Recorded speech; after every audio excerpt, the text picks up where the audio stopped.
Ya, selamat datang kembali di channel saya. Hari ini kita akan mempelajari HTML dasar praktikum langsung on code.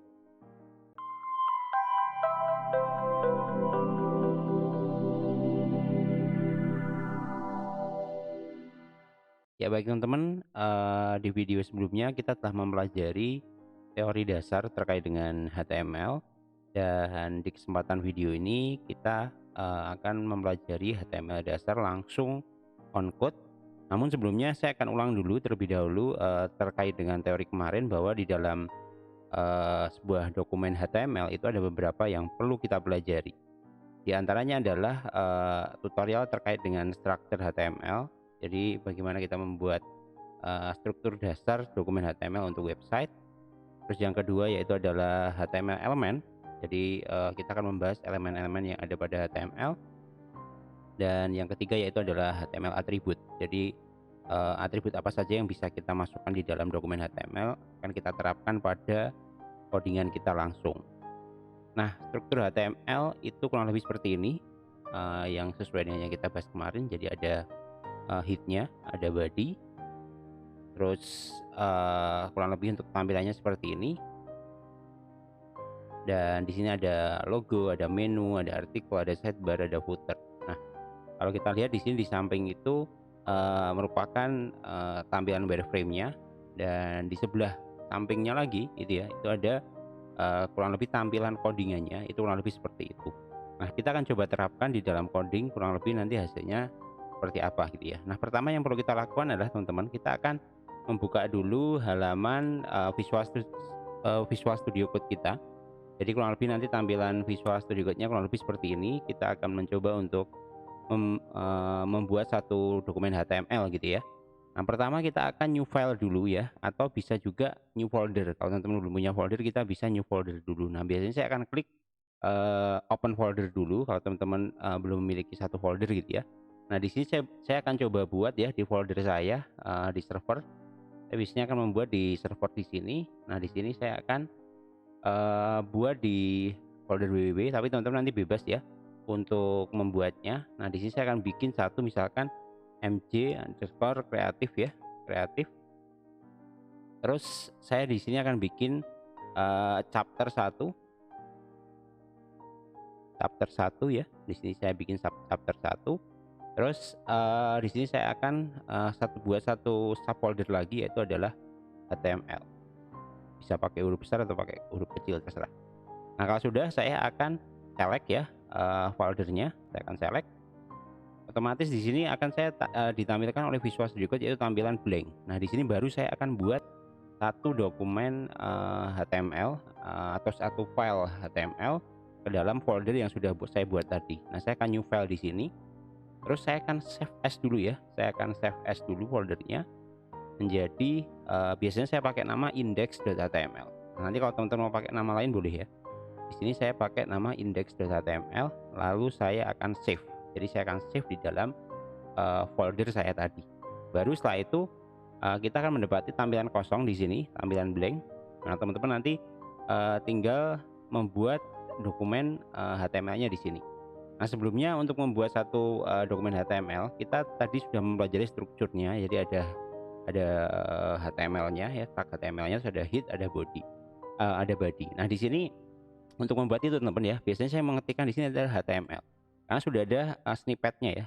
Nah, teman-teman nanti bisa melihat video saya sebelumnya terkait dengan bagaimana cara kita menambahkan extension ya. Bagaimana cara kita menambahkan extension di dalam Visual Studio Code sehingga nanti kita lebih cepat dalam membuat atau mengoding bahasa pemrograman yang kita pakai. Nah, di sini kita kalau membuat sebuah dokumen HTML, kita cukup ketikkan di sini HTML seperti ini. Nah, di sini akan muncul snippet yang bisa direkomendasikan oleh Visual Studio Code. Kita tinggal klik. Nah, otomatis sudah tergenerate ya, sudah tergenerate satu format dasar dari dokumen HTML. Nah, kalau kita pelajari di sini ya, strukturnya di sini ada HTML, ada head, ada body ya. Terus di sini baru ada penutup tagnya, baru ada close-nya. Kalau kita lihat di teorinya tadi ya, di sini kita lihat di sini ada HTML ya, ada head, ada title, terus ada penutup head-nya, ada body, ada header, ada section, ada footer, dan ada juga penutup body, dan juga ada penutup dokumen HTML-nya. Nah, kita coba lihat di sini sudah muncul ya. Nah, teman-teman, di sini kita bisa melihat di dalam Meet ini ada title ya. Title ini akan ditampilkan di mana sih? Nah, kalau saya akan kecilkan di sini ya. Saya akan kecilkan tampilannya seperti ini. Terus saya akan buka web browser ya, seperti ini. Nah, teman-teman, kemarin kita sudah menginstal extension. Nanti silakan lihat video saya ya di terkait dengan extension ini menggunakan live server. Jadi kita bisa menggunakan live server. Kita bisa klik kanan ya, terus open with live server. Ya, open with live server. Nah, kalau sudah saya jalankan, nah di sini akan memunculkan tampilan halaman kosong. Di sini memunculkan tampilan halaman kosong yang belum ada isinya sama sekali karena memang di dalam bodinya belum ditampilkan. Tapi ada yang sudah ditampilkan. Apa itu? Yaitu adalah title. Jadi seperti yang saya jelaskan di teori kemarin, kalau di dalam Git ini tidak akan ditampilkan di user interface langsung di sini di dalam kontennya. Tapi title ini dituliskan di atas sini teman-teman ya, di dalam title dokumennya. Nah, ini kalau kita ganti, misalkan saya ganti belajar HTML seperti itu. Nah, di sini langsung berubah ya. Di atas di sini langsung berubah menjadi belajar HTML. Jadi ini merupakan tag yang ada di dalam Git. Nanti kalau di sini kita bisa tambahkan banyak, kita bisa tambahkan misalkan meta seperti itu ya. Nah, di sini ada, misalkan kita ketik meta seperti ini. Nah, di sini akan memunculkan meta description misalkan. Ini untuk kepentingan SEO ya. Di sini tidak ada tulisannya. Nah, nanti teman-teman tinggal sesuaikan saja ya, mau menggunakan meta apa dan seterusnya. Nah, kita akan fokus di dalam body. Kenapa? Karena kita akan mencoba membuat satu dokumen HTML ya di dalam kontennya yang kita masukkan di dalam body ini. Nah, pertama teman-teman bisa membuat paragraf ya, sesuai dengan tutorial saya ya, kita akan menggunakan paragraf. Kalau paragraf itu tagnya menggunakan P ya. Jadi kita buat P di sini. Terus kita enter. Nah, ini kita bisa tulis hello world. Ya. Nah, otomatis sudah muncul ya teman-teman ya. Ini merupakan paragraf pertama pada dokumen HTML kita. Nah, sampai sini kita sudah berhasil membuat satu file HTML seperti itu. Nah, kita tinggal menambahkan nih beberapa tag-tag yang kita bisa pakai. Nah, selain itu kita juga bisa menambahkan komen ya teman-teman ya. Jadi komen ini nanti akan dituliskan di dalam codingan tapi tidak ditampilkan di user interface. Contohnya seperti apa? Kita akan misalkan membuat komen, misalkan ini adalah paragraf seperti ini ya, paragraf pertama. Terus kalau kita blok di sini, terus kita menggunakan shift slash ya, pencet atau pencet kontrol ya, kontrol slash atau kontrol garis miring ya. Di sini otomatis akan membuat sebuah warna yang abu-abu. Nah, ini apa? Ini merupakan warna yang menandakan bahwa objek itu adalah komentar di dalam HTML. Kalau kita lihat di sini tidak ditampilkan. Kalau sebelumnya misalkan saya kontrol Z ya, terus di sini otomatis sudah muncul. Tapi kalau kita komen menggunakan kontrol garis miring, otomatis dia akan hilang. Nah, kalau kita lihat hasilnya di dalam view page source ya, teman-teman bisa klik kanan view page source ya, klik kanan view page source, kita bisa melihat tampilan komen di sini. Oke, ya, jadi itu merupakan komen di dalam HTML. Jadi kalau komen itu di dalam dokumen codingnya tertuliskan tapi tidak dirender atau ditampilkan di dalam user interface-nya. Ini merupakan hello world pertama kita. Nah, di dalam paragraf ini ya, ini merupakan elemen HTML. Elemen itu bisa banyak. Kemarin kita belajar ada 10 elemen ya. Di sini ada 10 elemen yang bisa kita pakai. Ya, di sini ada beberapa elemen ya.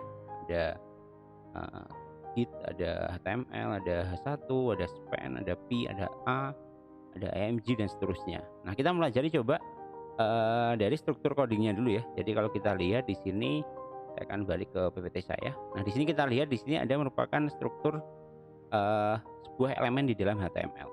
Jadi kita bisa menambahkan tag pembuka sama tag penutup. Nah, ini untuk kita membuat satu elemen di dalam HTML. Nah, di dalam elemen sendiri itu terdapat yang namanya atribut. Ya, atributnya itu ada banyak. Ya, ini contohnya saja. Itu ada alignment sama dengan center. Nanti setiap elemen ini akan memiliki atribut yang berbeda-beda, tergantung nanti kebutuhan kita. Kita kembali lagi ke coding ya. Kita kembali ke coding. Nah, kita lihat di sini kita bisa menambahkan, misalkan seperti yang dicontohkan di dalam teori kemarin, kita bisa menambahkan alignment, terus kita tambahkan titik-titik 2 seperti ini ya. Jadi formatnya seperti itu. Kita ini merupakan nama atributnya, terus ini merupakan value-nya. Kita bisa menambahkan center misalkan. Ya, dia otomatis langsung pindah ke tengah. Seperti itu. Ya, ini yang pertama. Terus yang kedua, kita akan mencoba untuk membuat sebuah heading. Ya, heading itu merupakan semacam tulisan yang di-highlight lebih besar dibandingkan dengan paragraf yang lain seperti itu. Biasanya dipakai untuk membuat sebuah judul. Nah, ini kita bisa copy ya, komennya bisa kita copy biar teman-teman bisa melihat urutannya gitu ya. Yang kedua ini kita akan coba masukkan di sini, ini merupakan heading ya, heading. Nah, kita bisa coba dibuat heading itu ada banyak ya, ada H1, H2, H3, H4 sampai H6. Nah, kita bisa masukkan di sini contohnya adalah H1 seperti ini. Nah, kita bisa tuliskan di sini ini merupakan heading. Ya, otomatis di sini langsung terjadi enter ya teman-teman ya. Nah, teman-teman juga bisa menggunakan enter yang lain ya, atau break menggunakan tag yang namanya adalah BR seperti ini.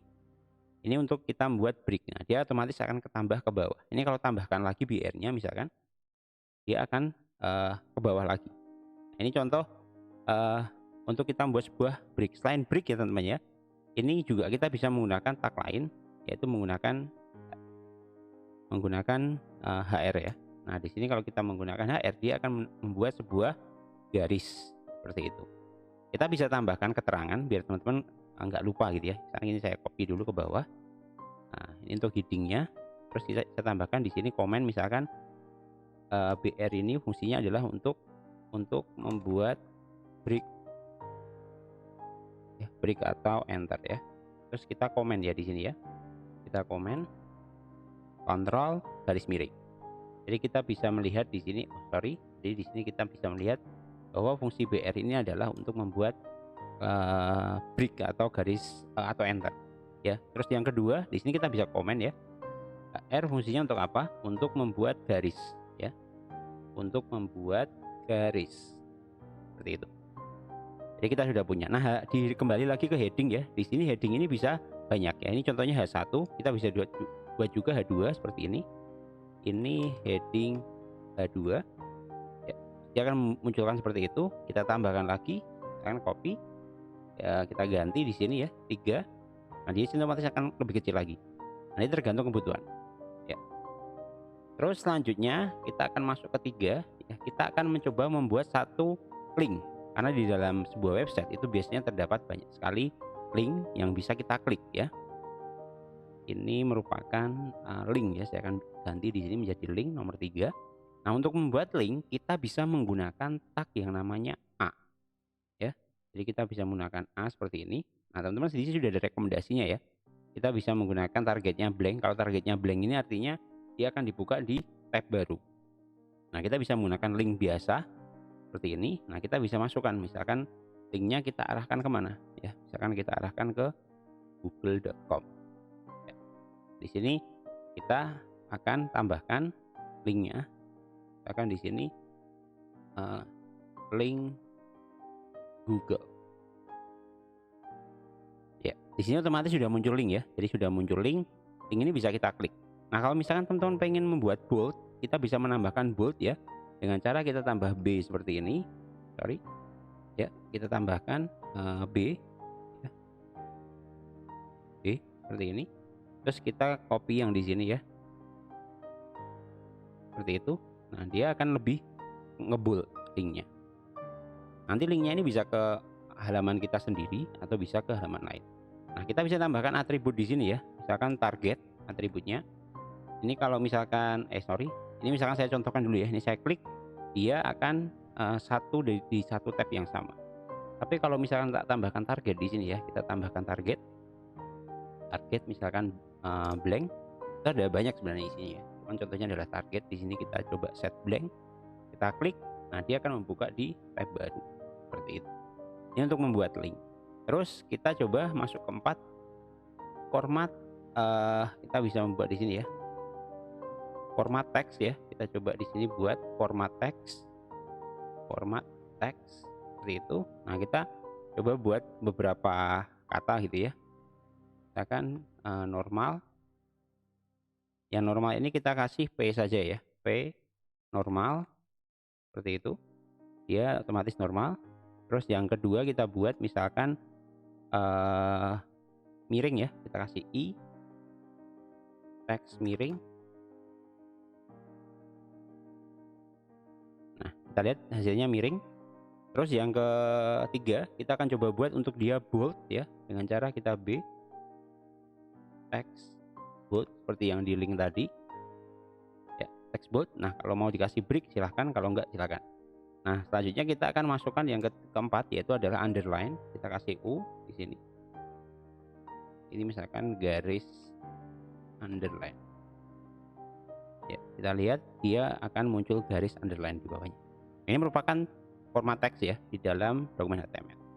Kita masuk ke step selanjutnya, yaitu kita akan membuat yang namanya adalah gambar ya. Kita akan memasukkan gambar di dalam dokumen kita.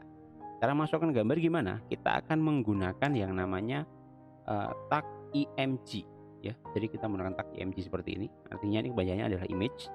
Tapi di sini yang S ya, source-nya dari mana? Ini source-nya itu bisa dari luar, artinya dari cloud, atau kita ngambil dari website orang lain, kita masukkan ke website kita, atau kita download melalui lokal kita. Saya akan mencari satu gambar, misalkan di sini gambar bunga ya. Saya cari satu gambar bunga. Ya, seperti ini. Ini saya akan open image tab. Ya. Nah, ini kita sebenarnya bisa copy dari sini saja, teman-teman ya. Kita copy, misalkan linknya ini kita copy. Kita masukkan ke dalam source ini ya. Dia gambar bunganya akan muncul ya. Control Alt saja dulu. Saya kasih break ya di sini biar ke bawah. BR itu. Nah, ini gambarnya langsung muncul. Nah, selain itu kita bisa juga menggunakan lokal image. Nah, kalau menggunakan lokal image ini saya save dulu. Saya akan pointing ke dalam dokumen saya tadi ya. Saya akan buat satu subfolder di dokumen tadi ya. Di sini chapter 1 HTML. Nah, saya akan bikin di sini folder yang namanya img. Jadi satu folder dengan file index.html tadi. Oke. Terus saya di sini akan saya save di sini dengan nama misalkan gambar ya, atau ya misalkan di sini ada foto. Terus saya ganti bunga gitu aja ya, bunga. Oke, kalau sudah di sini otomatis tersave. Nah, kita akan cari ya di sini. Kita cari menggunakan Pathfinder. Dan teman-teman bisa install extensionnya nanti ya. Kita seperti ini. Nah, di sini akan muncul subfolder yang direkomendasikan ya. Teman-teman bisa pencet Ctrl spasi. Dia otomatis akan merekomendasikan di mana file yang sudah kita download tadi. Nah, di sini kita pilih bunga. Kita cek hasilnya seperti apa. Ya, bunganya tetap muncul ya. Bunganya tetap muncul. Nah, di dalam img ini kita juga bisa menambahkan atribut ya. Misalkan teman-teman bisa set bitnya. Let's say kita bikin dia 200 px misalkan. Terus kita juga bisa set height-nya juga, tapi nanti miring ya. Jadi mungkin misalkan kita gepengin gitu ya, bisa ya 200 px seperti itu. Nah, dia akan gepeng karena dia ditarik ya. Biasanya kita menggunakan width saja seperti ini karena dia nggak persegi. Ini merupakan atribut di dalam image seperti itu. Nah, selanjutnya kita akan membuat apa? Selanjutnya kita coba akan membuat yang namanya tabel gitu ya, teman-teman ya. Jadi kita sudah buat link, sudah buat format teks, terus kita ini saya ganti dulu untuk menampilkan ya, menampilkan gambar ya, gambar seperti itu. Nah, yang keenam kita coba akan buat untuk kita membuat sebuah tabel ya, membuat tabel seperti itu. Kita lihat hasilnya. Kita klik tabel di sini ya, tabel. Nah, di dalam tabel itu ada berbagai tag turunan ya, tag turunan. Tag turunan contohnya seperti apa? Di sini kita bisa membuat kolom dan juga membuat row-nya ya, baris dan juga membuat baris dan kolomnya. Nah, pertama misalnya kita menggunakan t-hit gitu ya. Kita bisa menggunakan t-hit misalkan seperti ini. Terus di dalam t-hitnya kita bisa menggunakan kita bisa tr misalkan ya untuk membuat barisnya. Terus kita bisa menggunakan th atau td, terserah saja ya. Misalnya saya menggunakan td misalkan di sini untuk membuat kolomnya. Ini merupakan kolom 1. Nah, di sini sudah muncul ya. Nah, kalau teman-teman nggak pengen menambahkan border bisa ya. Biar kelihatan misalkan kita tambah border ya. Border 1 misalkan seperti itu. Nah, di sini otomatis sudah muncul bordernya. Karena kita belum menggunakan CSS sama sekali ya. Kita tambahkan di dalam baris ini kolom 2, nanti otomatis muncul. Kalau menambahkan satu baris lagi, misalkan kita ini untuk header-nya ya, atau teman-teman juga bisa menggunakan TH ya di sini ya. TH seperti ini. Jadi kalau TH dia otomatis akan terbold ya, hasilnya dia akan terbold. Baru kita tambahkan di sini T-body-nya ya, untuk isi dari filenya. Nah, baru di sini kita menggunakan TR lagi. Kita kasih di sini TD. Ya, TD. Ini ya, ini baris 2 kolom 1. Ya ini ya, ini baris 2 kolom 1. Kita tambahkan lagi. Ini baris 2 kolom 2. Kita lihat hasilnya. Dari sini muncul ya. 1 2. Nah, ini tinggal kita sesuaikan, kita tambahkan sebanyak yang kita mau. Masuk ke yang ketujuh, kita akan coba membuat list ya di dalam dokumen HTML kita. Kita membuat list dengan cara menggunakan UL dan LI gitu ya. Kita bisa klik di sini UL ya, UL ini untuk mendeklarasikan listnya, baru kita akan bikin list ya. Ini biasanya digunakan untuk membuat menu ya teman-teman ya. Nanti pas waktu sudah masuk CSS saya akan jelaskan detailnya. LI ya, ini misalkan list 1. Nah, di sini akan muncul tanda listnya ya, ada berupa garis titik hitam. Terus kita bisa copy lagi di sini ya. Nah, seperti ini. Nah, ini kita kasih 2, 3 ya. Jadi kita bisa bikin list 1, list 2 dan list 3. Oke, yang terakhir yang bukan yang terakhir ya, nanti ini yang selanjutnya, sorry. Yang selanjutnya di nomor 8 ya. Nomor 8 kita akan bikin yang namanya form ya. Kita akan bikin form. Nanti mungkin di form form dan tabel akan saya jelaskan terpisah, tapi ini untuk generalnya dulu gitu ya. Di sini kita akan membuat form ya, membuat form. Caranya gimana? Kita bikin di sini satu form. Ya, kita klik aja form seperti itu. Nah, dari sini nanti kita bisa masukkan actionnya dan seterusnya ya untuk atributnya. Nah, pertama kita coba buat input dulu ya. Inputnya di sini sudah ada sarannya ya. Input apa? Date time, ada email dan seterusnya. Misalkan kita inputnya kita pakai teks aja ya, text piece misalkan. Ini sudah tergenerate otomatis. Nah, di sini akan ada muncul inputan ya teman-teman ya.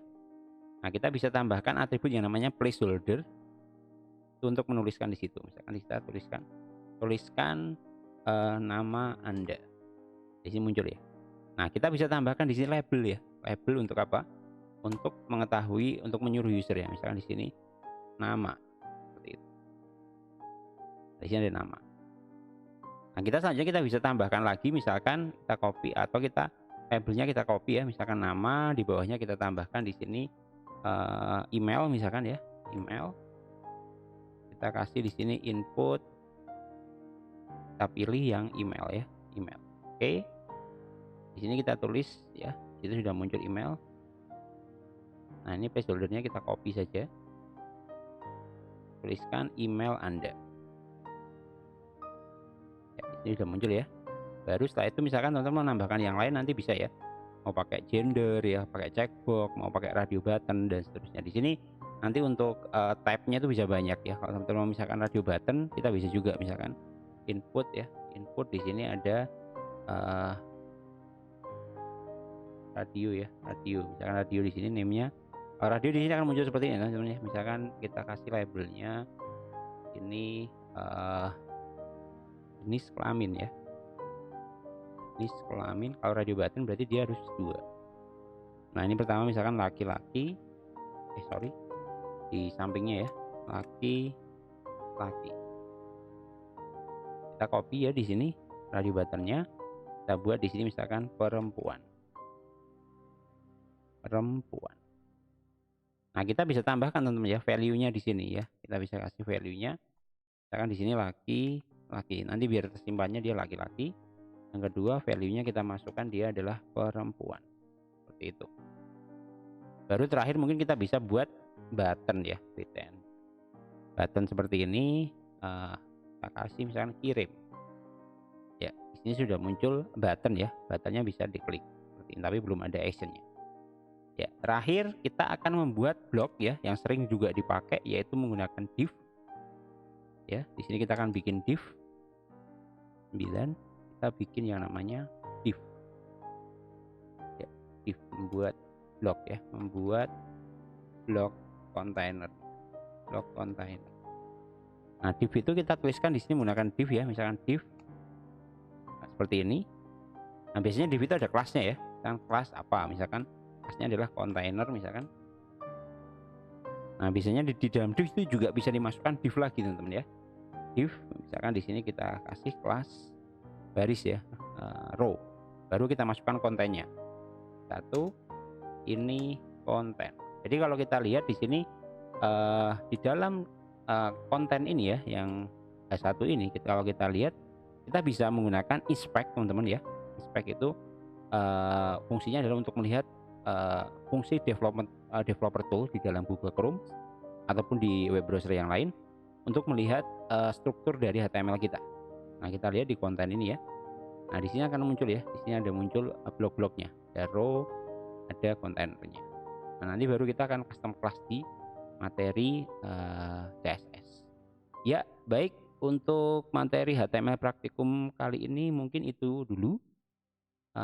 Selanjutnya kita akan mencoba membahas yang lain, yaitu adalah terkait bagaimana nanti kita membuat sebuah HTML dan CSS itu digabungkan sehingga tampilannya menjadi lebih cantik. Oke, sampai ketemu di video selanjutnya.